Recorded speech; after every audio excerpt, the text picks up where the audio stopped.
Hey, I'm Michael Kovnat, host of The Next Big Idea Daily. The show is a masterclass in better living from some of the smartest writers around. Every morning, Monday through Friday, we'll serve up a quick 10-minute lesson on how to strengthen your relationships, supercharge your creativity, boost your productivity, and more. Follow The Next Big Idea Daily wherever you get your podcasts. LinkedIn presents. I'm Rufus Griscom, and this is The Next Big Idea. Today, a stroll down memory lane.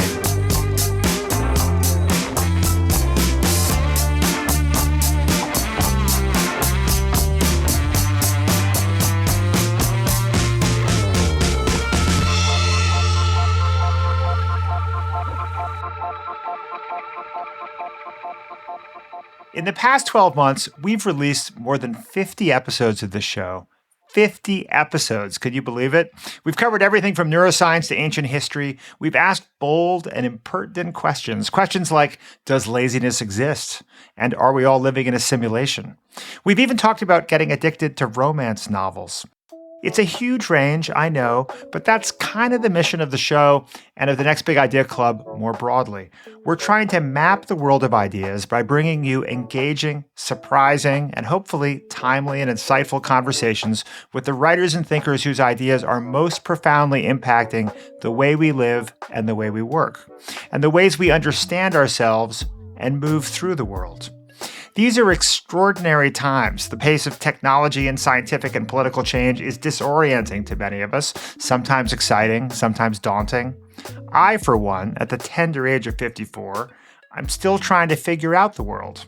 Our producer Caleb, on the other hand, a precocious polymath who is the wizard behind the curtains over here, merely 30 years old, Caleb has it all figured out. Don't you, Caleb? That's very nice of you to say. The thing is, you pay me to read all these books and learn all these things. So I think, I have the inside edge. That you do. Caleb is joining me on mic today so we can try something we've never done before.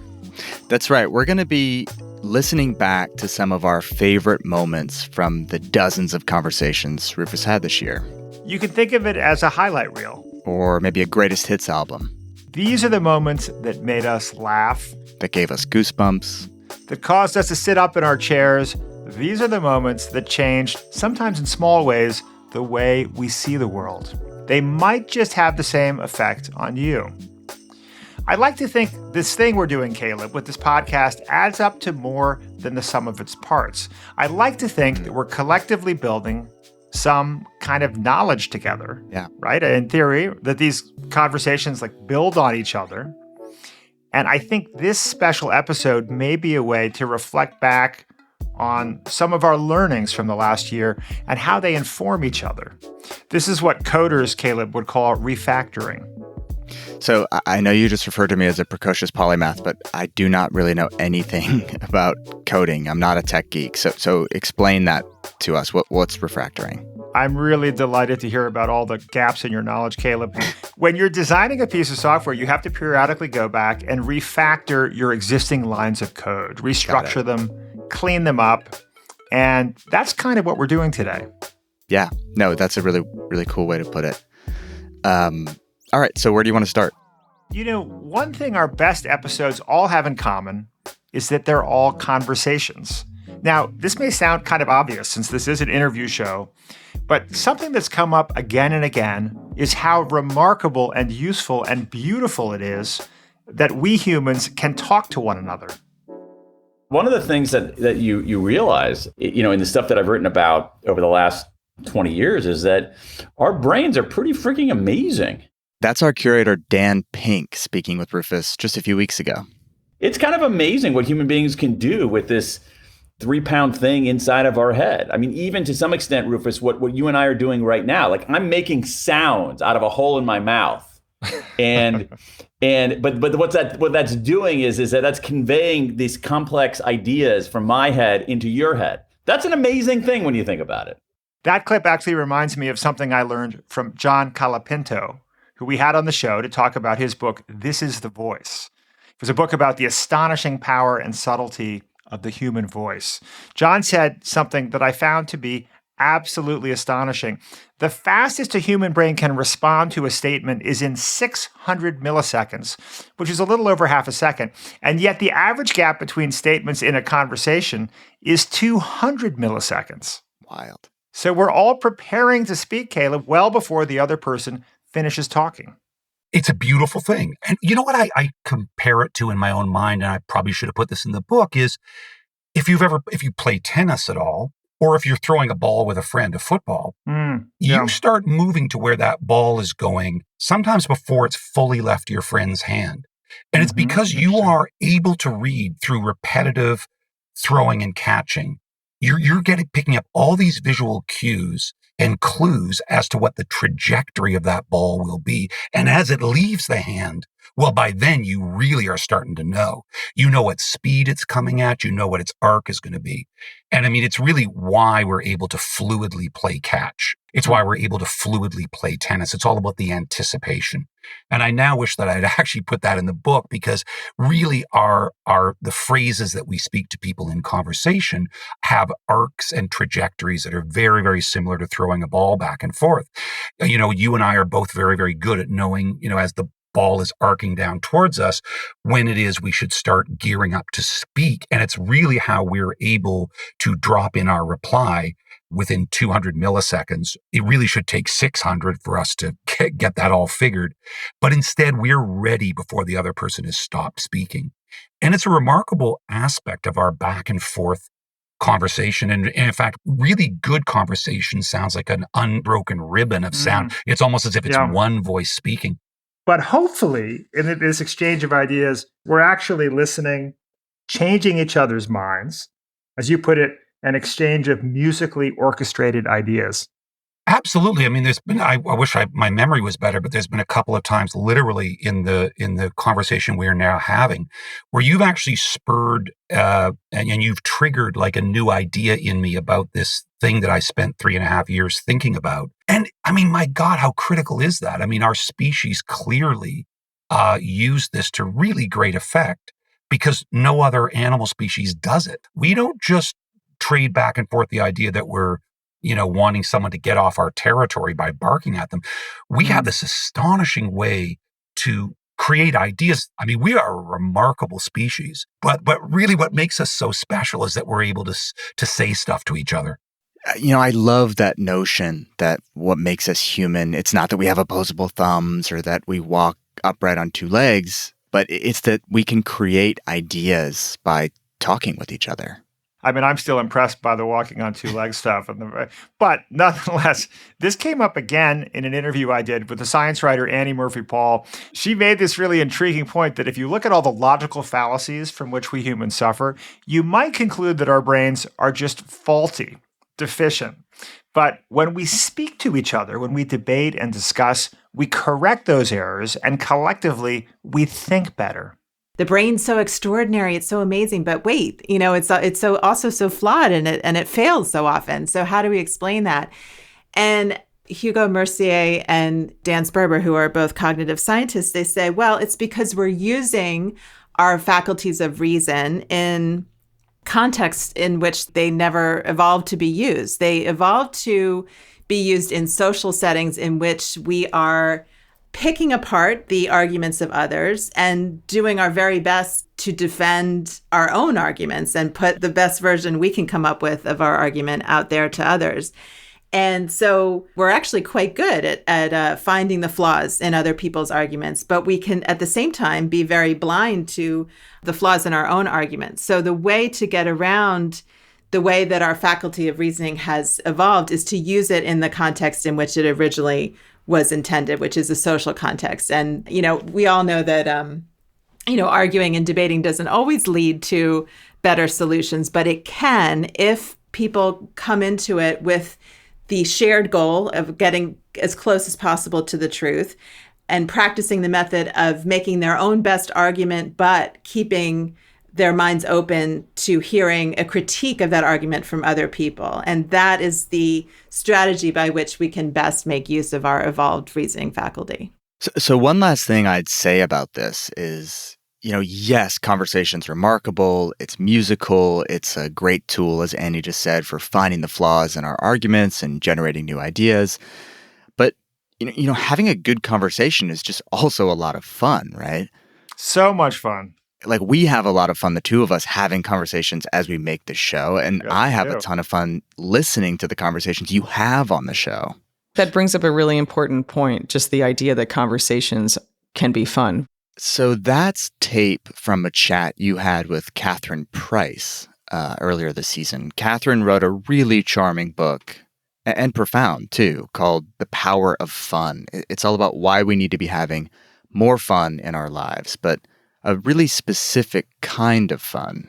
Many of us assume that having fun is something that happens when we're not in our normal lives. And one thing that was really useful to me personally as I wrote this book was this realization that no, actually, if you define it as playful connected flow, you actually probably are having many more moments of it than you realize.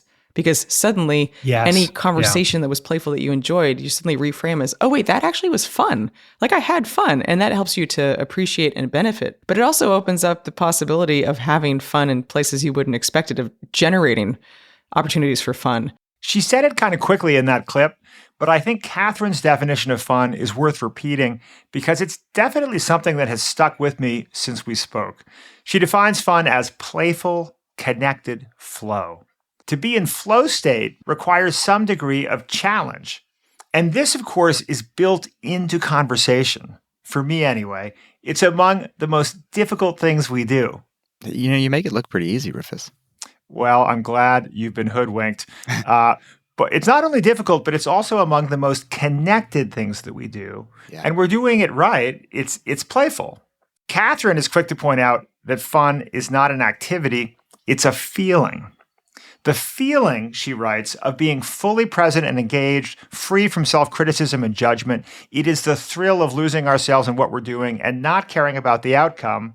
It is laughter. It is playful rebellion. It's euphoric connection. It's the bliss that comes from letting go. I love that. Me too. Which brings us to something else we learned this season. Feelings matter. It's even more than that, right? Feelings don't just matter, they're essential. This I have come to learn, Caleb, in the last few decades. I should have learned it sooner, but with the help of some of our extraordinary guests this year, the point has really struck home. I've only had, 200 milliseconds to think about what I'm about to say, but I'm pretty sure I know which interview you're going to introduce next. I think you're headed towards Antonio Damasio. You guessed it. We spoke back in October, but I still have goosebumps thinking about it because Antonio Damasio is one of my intellectual heroes. He's among the most celebrated neuroscientists at work today, and he's written several brilliant books. The best known is probably Descartes' Error. I got to interview him about his latest, Feeling and Knowing. It's all about the origins of consciousness. So, to set the mood, let's listen to a little bit of the introduction to this episode. Each week on the show, I talk with big thinkers whose ideas might just change the way you see the world. But we like to ease into it. How's the weather today? It's beautiful. Oh my gosh, Antonio, it's a perfect day. It's 73 degrees and I'm feeling homeostasis. Good. That's exactly the idea. Homeostasis, the body's silent striving for balance. The right temperature, the right pH, the right nutrient levels. It's a word I probably learned in high school biology, but hadn't said out loud in quite some time until this conversation with Antonio Damasio. And the claim Damasio makes is that homeostasis isn't just what keeps us alive, it's actually what makes us feel. Exactly. He says that we can think of our feelings as sensory signals that tell us when our homeostasis gets out of whack. If your nutrient levels are off, Caleb, you feel hungry. You've had this experience. If your internal temperature drops, you feel cold. As it happens, our emotions use this same system of visceral homeostatic signals. So when you're afraid, your muscles tense. When you're pissed off, your heart speeds up. Our feelings, Antonio writes, are a musical score that accompanies our thoughts and actions. Another beautiful sentence.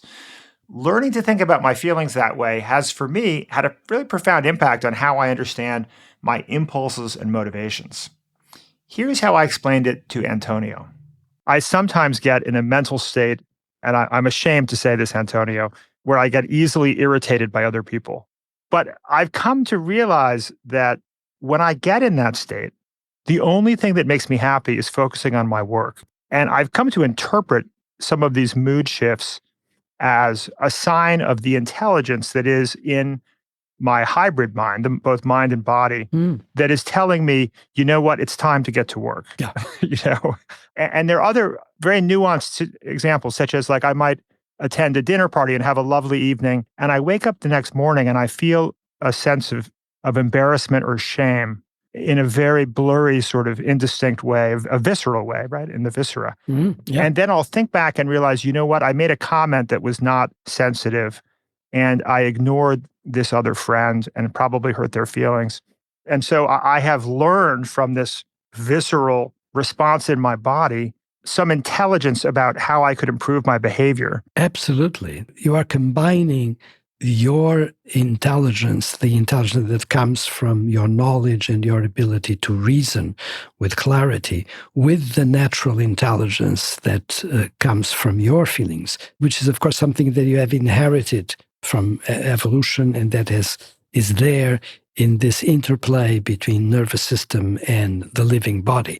And you're using that older part as material for your rationality to operate and to give you new ideas about what you can do, to help you make corrections in your life, in how you plan it and how you run it. So I think that's exactly, I'm very happy to hear you say that, because that's the kind of blend, that's the kind of encompassing attitude that I think good minds have to have.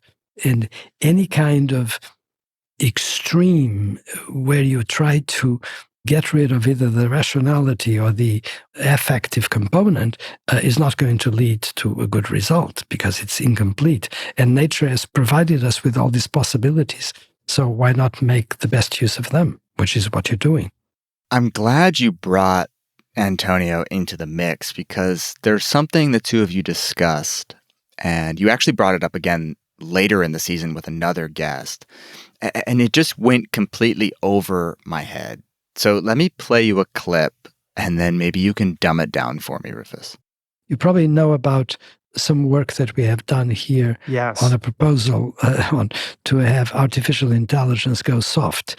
So, the idea that we could potentially make robots more clever if we use soft robotics, and if paradoxically we would introduce vulnerability where right now we have complete solidity and impermeable structures. And that goes exactly to the point that you're making. There's something about us that is related to the qualities and to the softness and the vulnerability that is, of course, inconvenient, because, of course, you can get sick and die.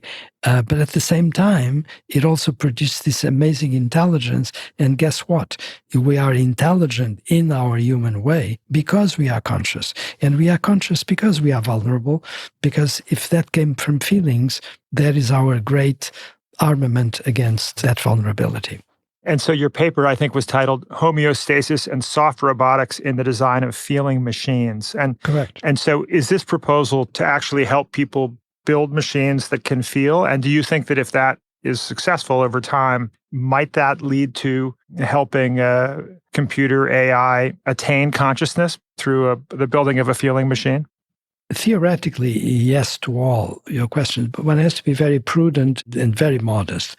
The idea, we're not thinking that a robot equipped with some sensors that would make it, quote unquote, more in the direction of vulnerable would give it feeling in the proper sense. After all, we're dealing with a non-living device, so the possibility of it having feeling in the way that you and I have is, of course, zero. But it might give certain clues to that intelligence that would make it more cuddly and friendly, in the sense that it might appear to behave more like we do. And potentially that might be the source of new developments, because there's no question that what artificial intelligence can do is spectacular, has been spectacular, but it's lacking something, which also is obvious. So that might be it. So help me out here, Rufus. Are you saying that the way to make artificial intelligence sentient is to teach computers how to feel? Yes, this anyway would be Damasio's thesis. Mm. I think the idea at the heart of Damasio's work is that the feeling of being inside your body, right? We take this for granted, but there's it's not an accident that we have this feeling of being inside of our body, which is critical to the experience of consciousness. It's kind of the seat of consciousness. And this is the result of the evolution of an ancient sensory network, experiences of pain and pleasure that guided early organisms towards food and away from danger. And of course, vulnerability is critical to this evolution of feelings. So if we want sentient computers, and that's a big if, we will need to build in some form of physical vulnerability. Wild idea. Got it. Yeah, that is wild. That was also a really helpful definition. Thank you. And I should confess something, which is, as I mentioned, you bring this idea up in another conversation we had with another titan of neuroscience, David Chalmers, and I cut that exchange out of the episode because I just had no idea what you were talking about. You know, I always have blind faith in your edits, Caleb, but I'm now going to have to rethink that a little bit because now I realize sometimes you're just not getting the riff. Okay, all right. Yeah, I'm editing with sort of a kind of C+ science student mentality. News to me. But we did something pretty cool with the David Chalmers episode. We put an unedited version of the whole conversation, which was like 2 hours long, on the Next Big Idea app. And this is something we do, by the way, like we give app users ad-free early access to the show. We give them bonus content. And so anyway, I was able to track down the section where you asked David what he thought about Antonio's soft robotics proposal. Let's take a listen.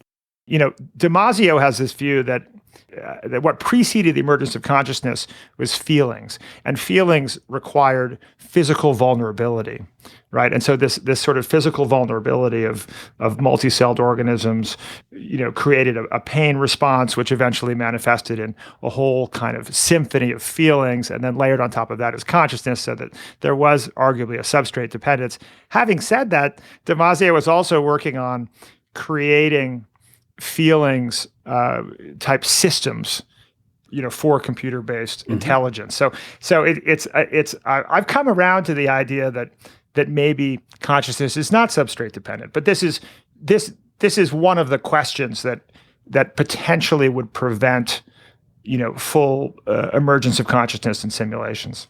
Yeah, actually, Antonio Damasio and I had a debate about this about maybe 4 or 5 years ago in New York City. It's just come out in a book of debates called Great Minds Don't Think Alike. Oh, wonderful. And yeah, one of the topics that we were arguing about was to what extent is biology essential for consciousness? And yeah, my understanding of Antonio's position is that he does think at some level you've got to have something like human biology for consciousness. Whereas my line is, the biology is not essential. What's essential rather is, you know, the way that everything is hooked up to everything else and the patterns of information processing and so on. So one way this comes out is via a thought experiment where we gradually replace the neurons in the human brain by silicon chips, say, so that first just replace 5% of the brain, 10% of the brain, but eventually 50%, and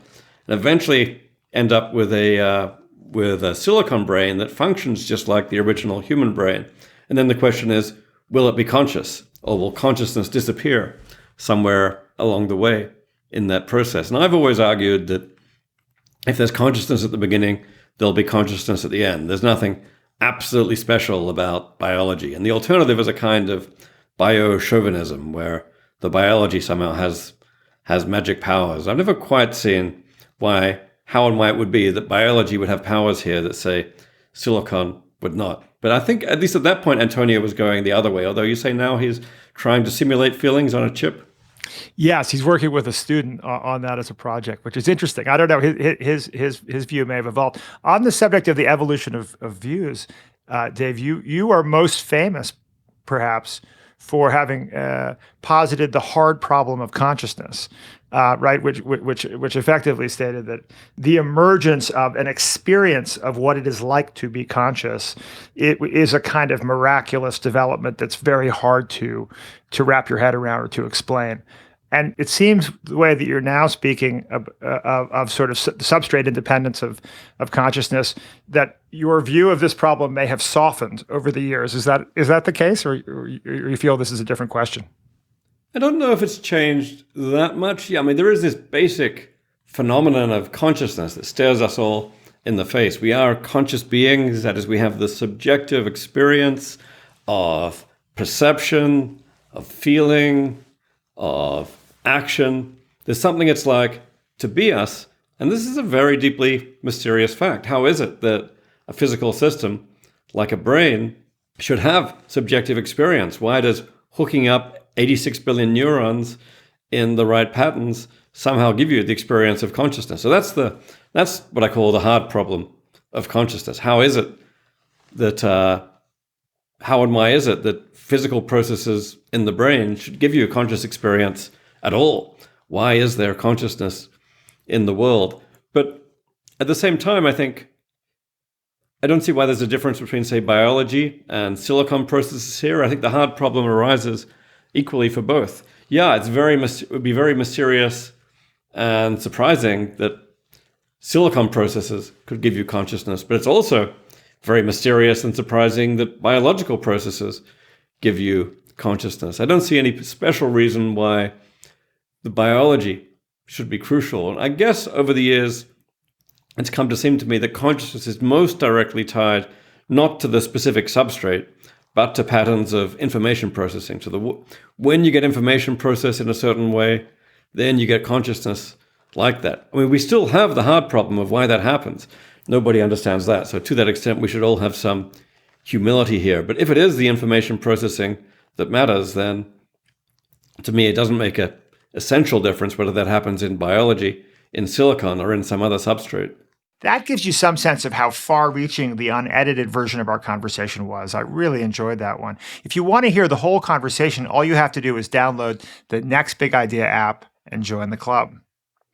And hearing that again, Rufus, reminded me that I tried to get you to say, "This is far out, man," in the intro to that episode, but you smartly passed on that idea. Yes, Caleb writes the intros to our shows, and he has gotten me to say all sorts of embarrassing things, but I've got to draw the line, Caleb, at the Cheech and Chong impressions. But that was a head spinner of a conversation reminiscent of some late nights in college. You got to love those college late nights. You know, wait, before we get off into sort of a Cheech and Chong rabbit hole, I want to come back to something David Chalmers just said at the end of that clip.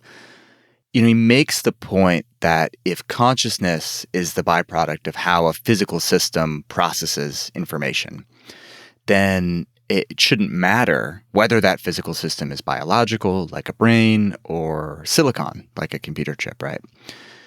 And that argument feels in line to me with the general thesis of David's new book, Reality Plus, which is what we had him on the show to talk about. In that book, he makes this slightly terrifying, but also slightly exhilarating claim, right? That within a century, he thinks we're going to have virtual reality that's indistinguishable from the non-virtual world. And that virtual reality isn't going to be an illusion or a fiction. It's going to be genuine. Pretty cool. Some people find this terrifying, but a virtual world is genuine reality, Chalmers would posit, just like a sentient computer is genuinely conscious. And my favorite detail, Chalmers thinks these virtual worlds will be better than our current experience in many cases. We will choose to be there because it will be a compelling, powerfully human experience and a social experience. And David's conviction that virtual reality is genuine reality has led him to wonder, well, okay, if that's true, how do we know that we aren't already living in virtual reality, right? How do we know we aren't in a simulation right now? And he's concluded that the probability of that being true is 25%. Which is totally nuts. Oddly precise. 25% probability you're living in a simulation, Caleb. Well, I said earlier I was not a good science student and I wasn't a good math student either. And he kind of walks through the calculation of how he arrived at 25%, but it was too confusing for me. So I left that off too. Well, of course, if you think there's a reasonable chance that we are living in a simulation, then you start wondering who's running that simulation. Yeah, you two actually spoke about that a little bit. And for a fairly existential topic, it was pretty funny. So let's take a listen. Well, and you say that simulators may be particularly interested in sims who suspect that they are living in a simulation, which means you, David Chalmers, are much more likely to be simulated than my mother, who is not at all concerned that we're living in a simulation.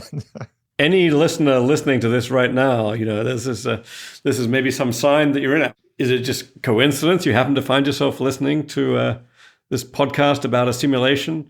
Right now, it's much more likely. Maybe the simulators are really interested in trying to figure out whether humanity will figure out that we're in a simulation. So it's constantly simulating people going through this process. So yeah, just listening to this podcast has made it more likely that you're in a simulation. And if that worries you, think about what it means for me, who just spent 5 years writing a book about it.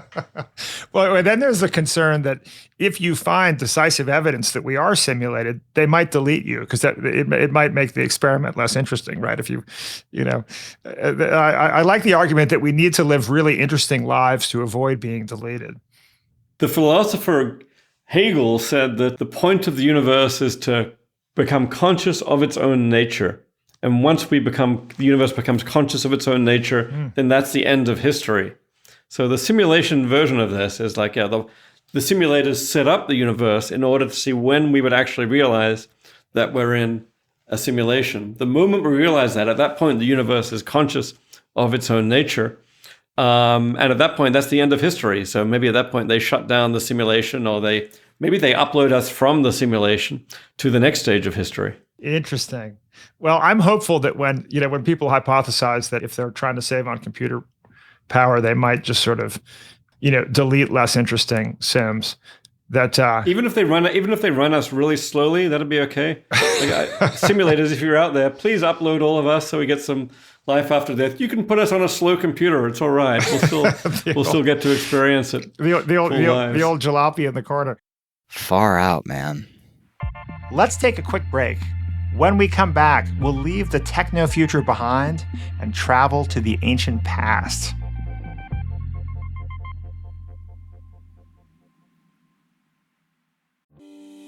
I'm Kwame Christian, and I am the CEO of the American Negotiation Institute, and I want you to check out my podcast, Negotiate Real Change. Listen to conversations with leaders in the diversity, equity, and inclusion space, and learn the secrets behind what it really takes to become a successful advocate, ally, and change maker in your organization. Check out Negotiate Real Change on your favorite podcast player.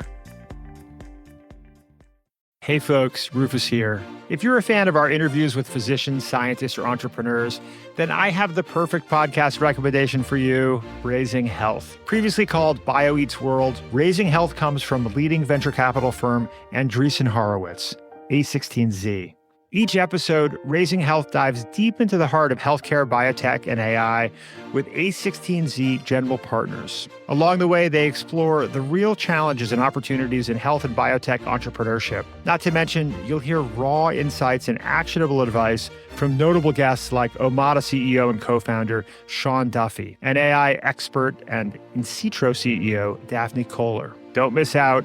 Follow Raising Health wherever you get your podcasts.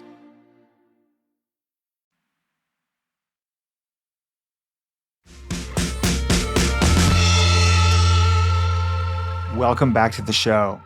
Just before the break, David Chalmers said that according to the philosopher Hegel, when the world becomes conscious of its own nature, that will be the end of history. Well, Mr. Hegel, here's a question for you. When was the beginning of history? Or more specifically, the beginning of human history? And that's a question we've had a lot of fun exploring over the past 12 months. And perhaps the most outlandish explanation came from philosopher Edward Slingerland. The idea that at core, it was fundamentally our desire to party together, right? To have these like beautiful, rapturous collective experiences, that this was the catalyst that drove agriculture, cities, civilizations. I mean, it's really a pretty dramatic rewriting of where we come from. Yeah, and it was surprising to me that this wasn't more widely known. It wasn't known to me before I started doing research for the book. So I already had a sense that, alcohol was playing this important role in helping us adapt to civilization and helping us be more successful as cultures. But when I started reading the archaeological literature, I was like, wow, it's actually, quite literally gave rise to civilization, if this is true. This is totally wild. Edward is saying that alcohol, our desire to brew beer and get a little tipsy, is responsible for the emergence of civilization. Our hunter-gatherer ancestors were like, think about how much easier it would be to get drunk if we stopped having to move around all the time. For his book, Drunk, How We Sipped, Danced, and Stumbled Our Way to Civilization, he looked at the anthropological and archaeological records and made two pretty amazing discoveries. First, he learned about this site in modern-day Turkey called Göbekli Tepe. When archaeologists excavated the site, Caleb, they found these enormous limestone pillars. They each weighed 15 tons, and there were 60 of them. And the archaeologists realized that these pillars had been lugged such a long distance from where they were quarried that it must have taken 500 people to get the job done. But the weird thing was that these archaeologists didn't find any evidence of habitation at Göbekli Tepe. So no houses, no livestock, no grain silos, no one lived there. So you can picture these archaeologists, right? They've discovered this massive site built by hunter-gatherers for no discernible purpose. But then they started noticing shards of broken cups. They found stone basins that could hold nearly 40 gallons of liquid. And a light bulb went off. Those vats were used to brew beer. Caleb, I'm getting goosebumps right now as I say this. 11,000 years ago, Göbekli Tepe was the site of the world's first ever keg party. So that was the first amazing thing that Edward alleges. The second thing was that the earliest crops humans domesticated weren't good for eating, they were good for fermenting. So basically, he thinks we started living together in agricultural communities for the simple reason that it made it easier to tie one on. It was both a motivation to settle down, and then once we did settle down, it was a tool for helping us cope with that, because the transition from hunter-gatherer lifestyle to early agricultural lifestyle must have been a shock. It's hunter-gatherers live pretty kind of cognitively diverse lifestyles. They're relatively egalitarian. They're wandering around a lot. And then you're moving into let's say a village lifestyle where you're now living in a fixed place. You're living on top of other people. You're crammed into rooms together. Your diet is impoverished. So instead of eating a variety of wild plants and things, game, little bits of meat, you're eating a lot of starches now that are kind of boring and not super nutritious. And there's stratification. So, maybe you're at the bottom of the totem pole now and you're having to negotiate social hierarchies in a way you didn't have to before. It had to have been really stressful. And so my argument is one function of alcohol is stress reduction. And this is, ancient cultures, the Hebrew Bible talks about the role of wine and taking away sorrow. And you see very similar things in early writings from Mesopotamia and China as well. It's a way, the mood enhancement and stress reduction are a way for people to cope with the stresses of agricultural life. And I think that, people in modern societies popping open a beer or pouring themselves a glass of wine at the end of the day is doing exactly the same thing. I sometimes joke, Rufus, that I know an episode of our show is going to be really great if after we're done recording the interview, I then go in the other room and describe the whole thing to my almost perfect girlfriend, Kirkley. Yes, you have said that. Yeah. But I actually now realize there's an even higher level of resonance for me. And that's when an episode of the show causes me to go out and buy something. So what happened actually just last week, we interviewed Jody Rosen about his book, Two Wheels Good. It's about the history of the bicycle. And this weekend I went out and bought a new bike. And I kid you not, after the interview with Edward Slingerland, I went out and bought a wine fridge. No way. You never told me that, kid. I'm not kidding. I did it for sure. Well, Edward's book definitely fits perfectly in my scientific studies that support the life I want to live anyway file. You know, and of course, we should point out that his book is not an endorsement of just reckless drinking. I think Edward would be the first to say that alcohol can have really serious physical and social consequences. But the evidence is pretty clear that alcohol definitely has some cognitive benefits, especially when it comes to creativity. And especially when we drink socially. This is my takeaway from Not Conversation, right? Is that I have permission from Edward to enjoy an occasional cocktail, Caleb, drinking socially. There's a lot of research that shows that when we lower our inhibitions, we also increase our cognitive flexibility. And this reminds me of something you and Edward talked about that connects back to what Annie Murphy-Paul was saying at the beginning of this episode. You know, she was talking about this idea that our thinking improves when we can debate, when we can bounce ideas off other people. And you posed a really interesting question to Edward. You said, basically, does alcohol make us more creative because it allows us to bounce ideas off of ourselves? You know, I was talking with the author Stephen Johnson last night, and he's written a bunch about coffee shops and bars and so on. And he also has commented to me that his there's certain types of writing that he does most effectively sober, right?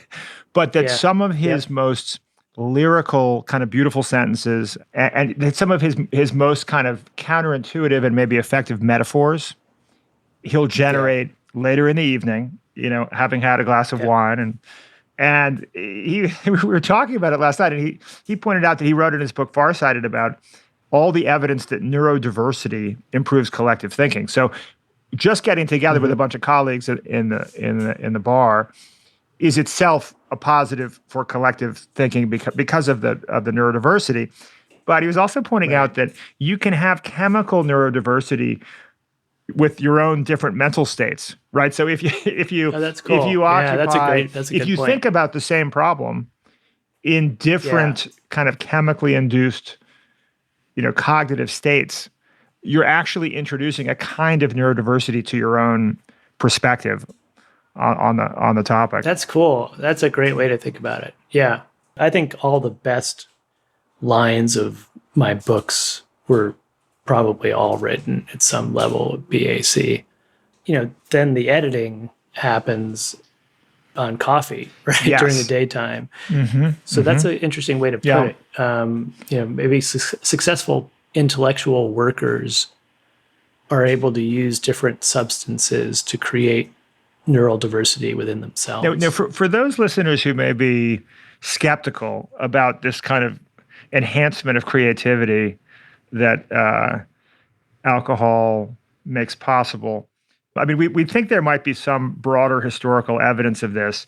And you cite the work of an economist named Michael Andrews, who pulls data on wet and dry counties during Prohibition.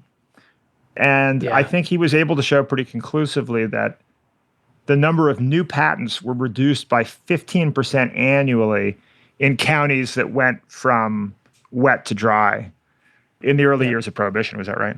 That's correct. Yeah. So that's a nice study. It's correlational, but what I like about it is it's very clever. It's taking advantage of a natural experiment, essentially, which is that we think of American Prohibition as being something that happened all at once, you know, when that amendment was imposed, but it wasn't. It actually happened. It happened over a long period of time and was imposed at different times at the county level and then at the state level. So he just took advantage of that natural variation to look at differences in patent applications and finds this drop-off in what seems like a drop-off in innovation when Prohibition is imposed. And his view is that what's happening, you know, people didn't stop drinking. They went, you know, they turned to bootleg liquor or they, you know, made stuff at home.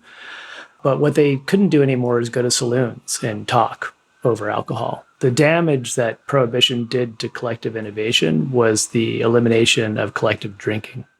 Man, we got to get those Next Big Idea Club happy hours going again. Absolutely. You got to put that wine fridge to work, Caleb.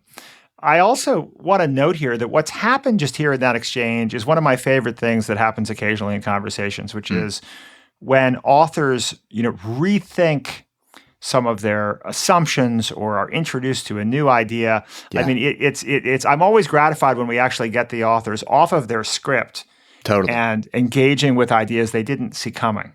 Totally. That's a really good example of that. So Edwards' claim that booze gave us modern civilization totally floored me. But then, last winter, we had an archaeologist on the show who made an even more shocking claim. He said that everything we think we know about the ancient past is wrong. Okay, so you see our current understanding of the history of humankind as a myth. And we know it's a myth because it's too neat.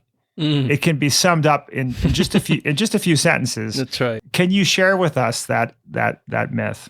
I'm tempted to ask you to do it because I've done it so many times now. And of course, if it's true, anyone should be able to do it. Here we go. We started out in tiny bands of egalitarian hunter-gatherers, and then something went terribly wrong, and look where we are today. And then we can debate the something. Was it the agricultural revolution? Was it the invention of cities? But that's basically it. I mean, as you say, it's such a simple. It's what Claude Lévi-Strauss called it, like a mytheme, like a little bundle of things that kind of sit in your head, and you repeat them so often that you never really question them. That's David Wengrow, who, along with the late David Graeber, co-authored The Dawn of Everything, A New History of Humanity. It was actually a #1 bestseller last year, phenomenal book.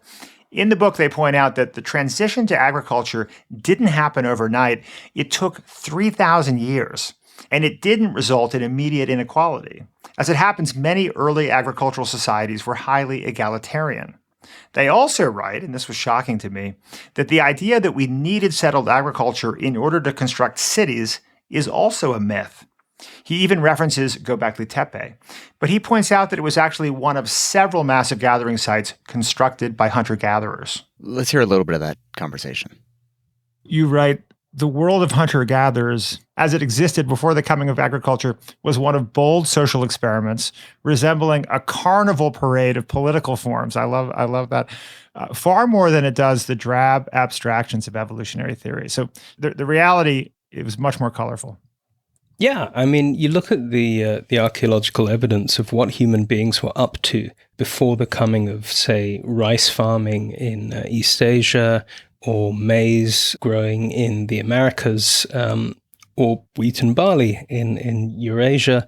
Wherever you look, you see an incredible range of not just experiments, but actually things that we wouldn't otherwise. I mean, if there wasn't direct archaeological evidence for these things, we'd never imagine that pre-agricultural peoples were getting together in their thousands to build enormous earthworks and great monumental centers like Poverty Point in Louisiana, or the great stone monuments of Göbekli Tepe in the Middle East. These are just things that wouldn't really occur to us, but they're there in the archaeological evidence. In Ice Age Europe, you have these phenomenal burials of individuals going back tens of thousands of years before the invention of agriculture, where people's bodies are placed in these they're almost like funerary dioramas with huge amounts of wealth and ornamentation and sophisticated, highly crafted objects and trade goods. All of this exuberance just gets flattened out in the conventional story, where we're told time and again that before the coming of agriculture, nothing much happened. In fact, what archaeology shows us today is that a huge number of different things happened, and many of those experiments will have involved institutions and beliefs that we generally think of as much more recent in time, including forms of private property, hierarchy, probably even slavery. For anyone who enjoyed Sapiens as much as I did, I cannot recommend David's book and our conversation enough. It actually, to me, is a really positive reflection of our society as a whole, or the world as a whole, that a book as geeky as The Dawn of Everything was a #1 New York Times bestseller. I think that's fantastic.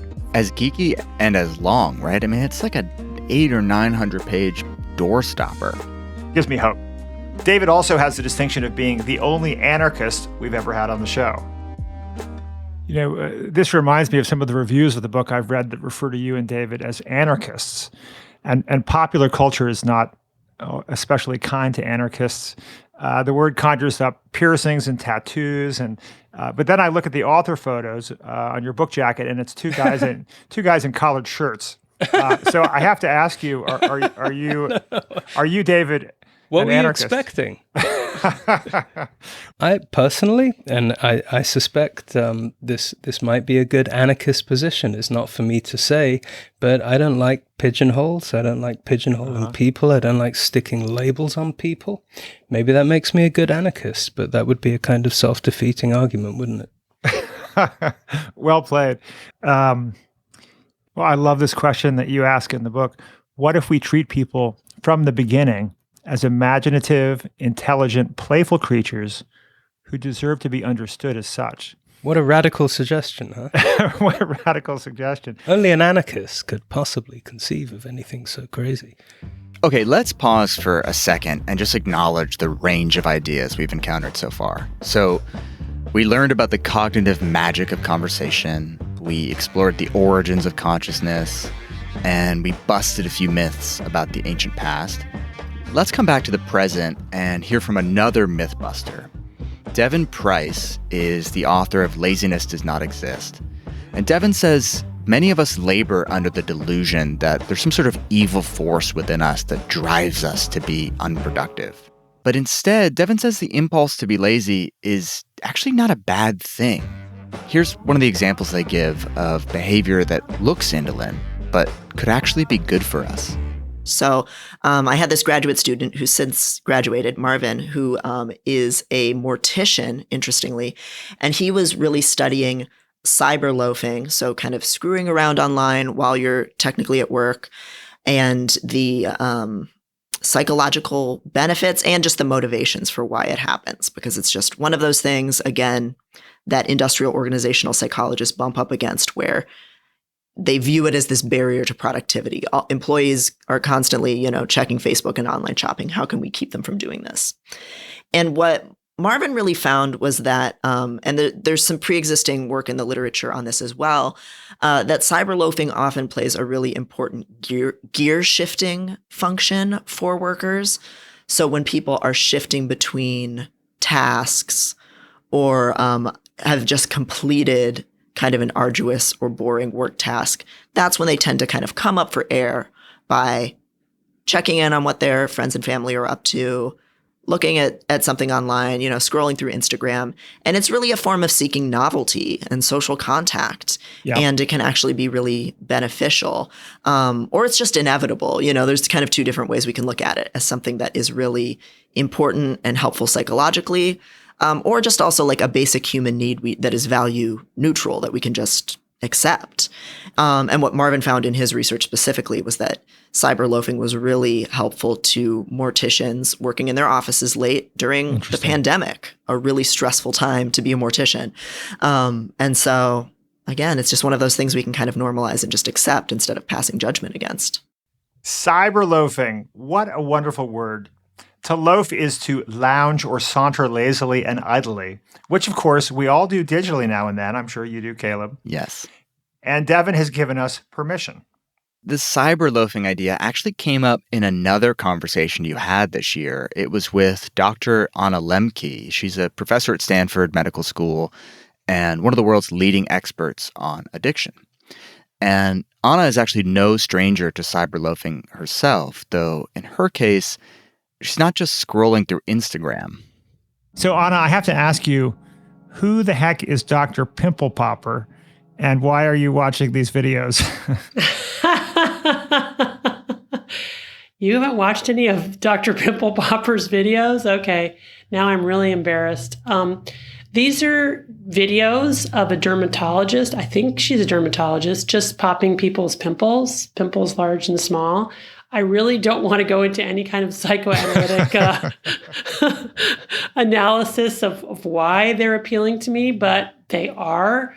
I also like to watch videos of podiatrists shaving away people's calluses and corns. Again, oh my gosh.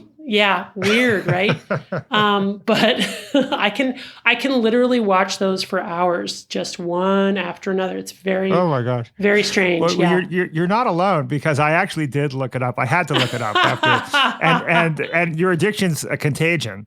These are not small pimples we're talking about here, and you're not alone. Dr. Pimple Popper has 7.3 million subscribers. Right. So clearly there's a pleasure pain threshold clearly with the popping of pimples. So there's more to get into there. Yeah. For a little context here, Anna didn't mention out of the blue that she's a fan of Dr. Pimple Popper. She brought it up to illustrate a point.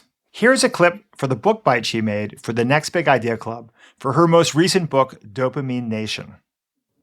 One of the most important discoveries in the field of neuroscience in the past 100 years is that pleasure and pain are co-located. By that I mean the same parts of the brain that process pleasure also process pain. And pleasure and pain work like a balance.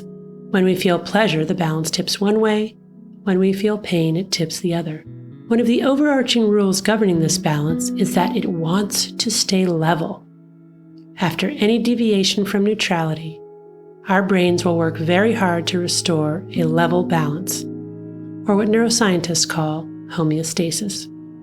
For example, I like to watch YouTube videos of American Idol, and when I watch, my brain releases a little bit of the neurotransmitter dopamine in my brain's reward pathway, and my balance tips slightly to the side of pleasure. But no sooner has that happened than my brain adapts to the increased dopamine by downregulating my own dopamine receptors and dopamine transmission. I like to imagine this as little gremlins hopping on the pain side of my balance to bring it level again. Not very scientific, I know.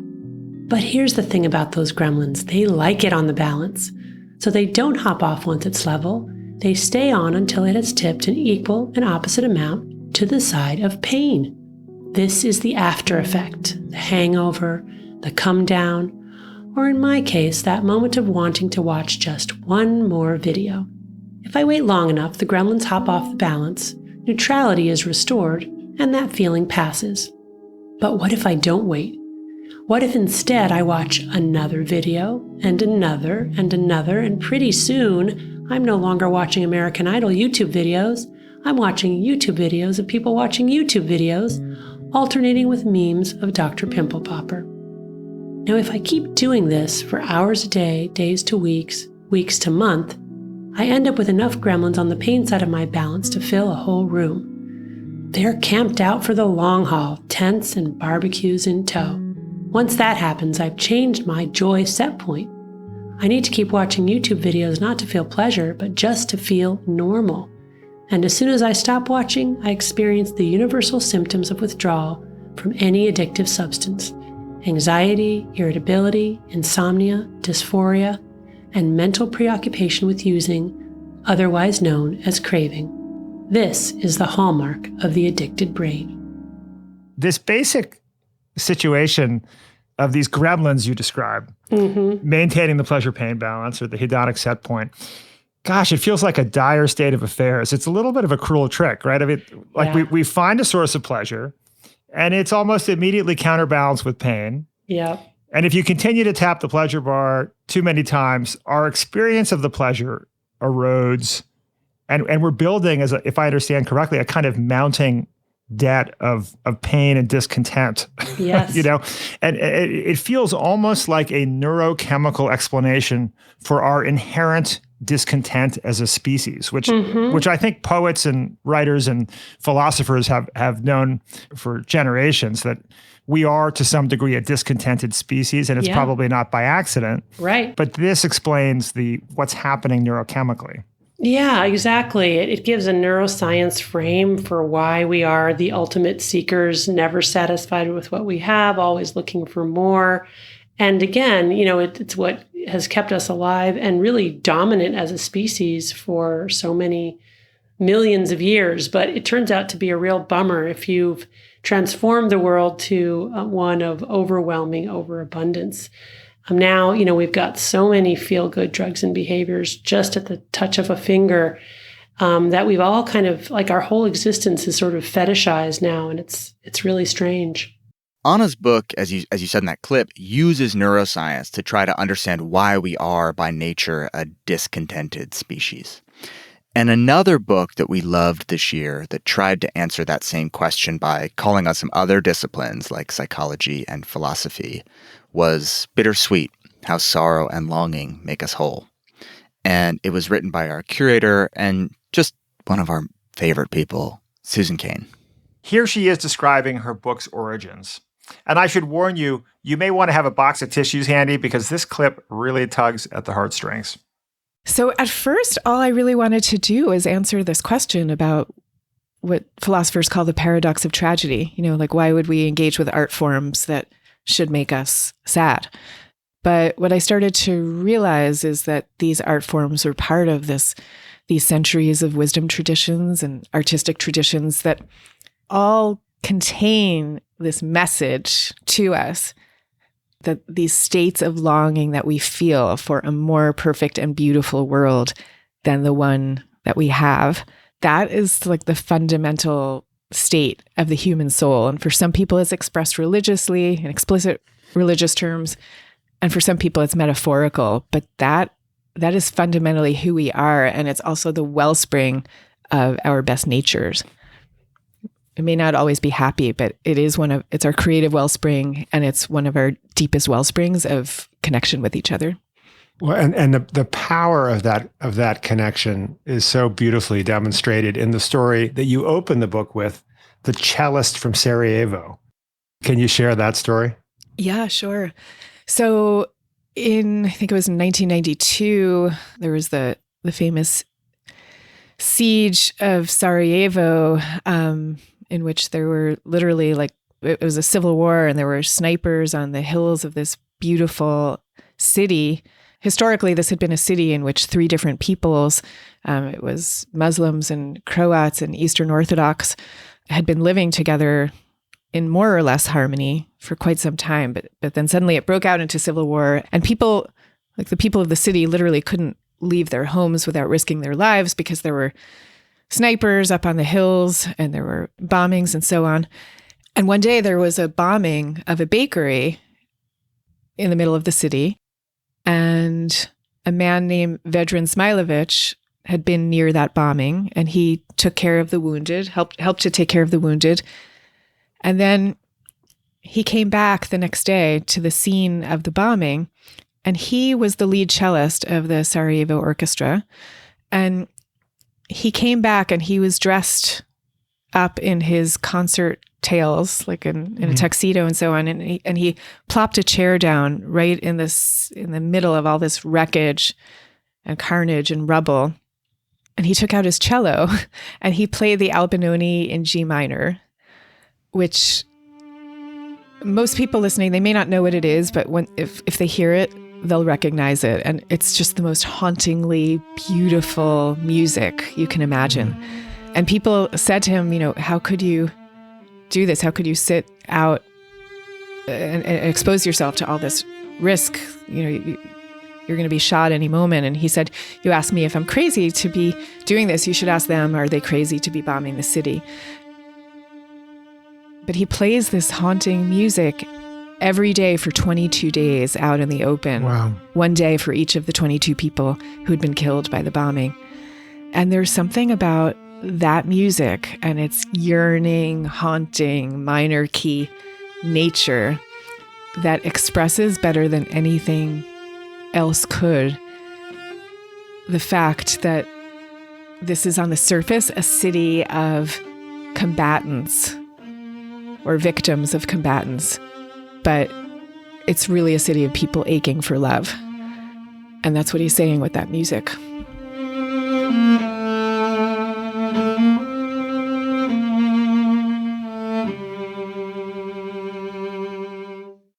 And by the way, we are now seeing all kinds of echoes of that in Ukraine with musicians. I'm guessing many of them are consciously aware of following Smilovic's example because it became so iconic.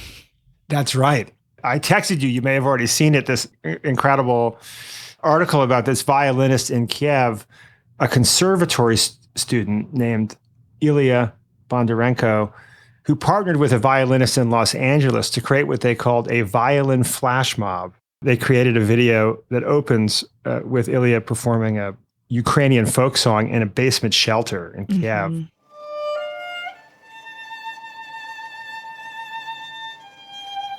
And then he's gradually joined by more and more violinists around the world.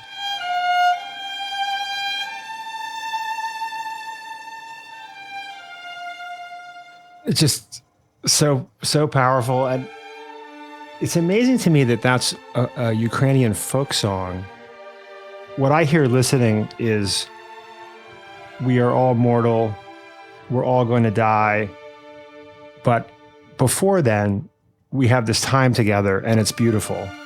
And let's connect. I mean, it's just this sort of incredibly visceral, human kind of cry. Exactly. That's what that music is saying. There's something about this human impulse, as I say, to transform pain into beauty. And music happens to be one of the best media that we have for doing that. But that's what we're hearing in those moments, and that's what the artists are doing, whether they're thinking of it consciously that way or not. It just gives me goosebumps. And I tip my hat to you, Caleb, because that was your idea to weave the music around our tape. Thank you. But, that's one of the fun things about the collaborative process of making this show, which is we're always surprising each other. And we don't do it alone, by the way. We've got a team of talented sound designers who worked on all of the conversations you heard today. And we've also got all of our colleagues at the Next Big Idea Club, and they're a constant source of ideas and feedback. And this idea of collaboration sets up our last clip really well. It's from a conversation you had last summer with another one of our curators, Malcolm Gladwell. He had just published The Bomber Mafia, which was a book that he conceived of first and foremost as an audiobook. And you asked him about that decision, why he wanted to go straight to audio instead of print. Books like this, part of the reason they're so much fun to do, and I suspect also to listen, is that unlike a print book, which is really the product of an author, with an editor guiding them along the way, this book is a team project. I mean, it's sound people, it's engineers, it's like people finding you all this amazing tape. I mean, you can feel the richness of the production. Absolutely. In the same way you do with a movie. You understand that a movie is a group project when you watch a movie. No, this has become a theme of great interest for me recently. It's this idea that to some degree, all success is group success. Like even when a singular author writes a book, they're all the lives of the people who are described in the book that have made the whole story possible, right? It's always a collective success. But to some degree, the more collaborative the execution, often the better the result is, right? I mean, we see this in like television writing and other areas. And it does make me wonder whether this isn't the beginning of more collaborative nonfiction production. Yeah, that's an interesting thought. Certainly, if you just look at something like productivity, I don't know why it took me until I was in my 50s to realize that if I put together a team around me, I would be twice as productive. It took me a long time to come to the most obvious, of course, right? But for whatever reason, I was resistant to that notion before. Maybe it's because writing a book doesn't really lend itself to teamwork in the same way that audio does. It's just another way in which audio is different. Well, and twice as productive, but also I think it makes the process twice as much fun, which also ends up being baked into the product, right? I mean, you can feel the fun that's being had in all the little choices, right, along the way. I hope you could feel the fun being had when you listen to this show. We have a blast making it. It's a labor of love. Thank you so much for being one of our loyal fans.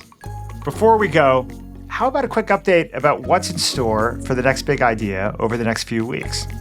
Yeah, so this was technically our last episode of season 4. And we'll be back with a new season in September. But don't worry, we're not going dark on you until then. We've got some really exciting stuff lined up for the summer. You're going to hear a bit more from Caleb. He's working on a few special episodes that I think are going to be great. Thank you. Yeah, so since summer is the season of travel, I'm going to be hosting a little mini-series about books that take us on journeys. So We'll travel down thousands of miles of American rivers. We'll visit some of the world's most exclusive and climate-threatened waterfront resorts. And we'll take to the skies. We'll take a walk in our backyard. It should be a lot of fun. We're going to talk to some really fabulous authors. And we're also this summer going to be dusting off some of our favorite episodes. We're going to share a few never heard before interviews from our archives. And we may even share some tape from some other shows that we really love out in the podcast universe. So it's going to be a good summer. Amazing. I can't wait, Caleb. Our show today, as always, was written and produced by Caleb Bissinger. Our executive producer is Michael Kovnat. We want to thank the entire team at the LinkedIn Podcast Network for helping us make this show. A lot of the conversations you just heard would never have happened without LinkedIn support. And speaking of LinkedIn, you should absolutely subscribe to Rufus's LinkedIn newsletter. He posts his thoughts on each week's episode. He shares fun links, behind-the-scenes stuff, some candid family snapshots. It's a lot of fun. Follow Rufus Griscom on LinkedIn and subscribe to his newsletter. It's called The Next Big Idea. The snapshots are a bit unfiltered, but I think add to the experience. In the episode notes, you'll find links to all of the episodes we played clips from today. Follow us on Apple Podcasts, Spotify, the Next Big Idea app, or wherever you're listening right now. And thanks again to Dan Pink, John Colapinto, Annie Murphy-Paul, Catherine Price, Antonio Damasio, David Chalmers, Edward Slingerland, David Wingro, Devin Price, Anna Lemke, Susan Kane, and Malcolm Gladwell. And thanks to every author who came on the show this year. What an incredible lineup of brilliant people. It was a delight to talk with all of you. This episode honestly could have been 50 times longer because every author we've interviewed has been fantastic. All right, I think we landed the plane. We did it. We deserve a drink. Glad you bought that wine fridge, Caleb. I think I might need to get one over here. Yeah, man, for sure.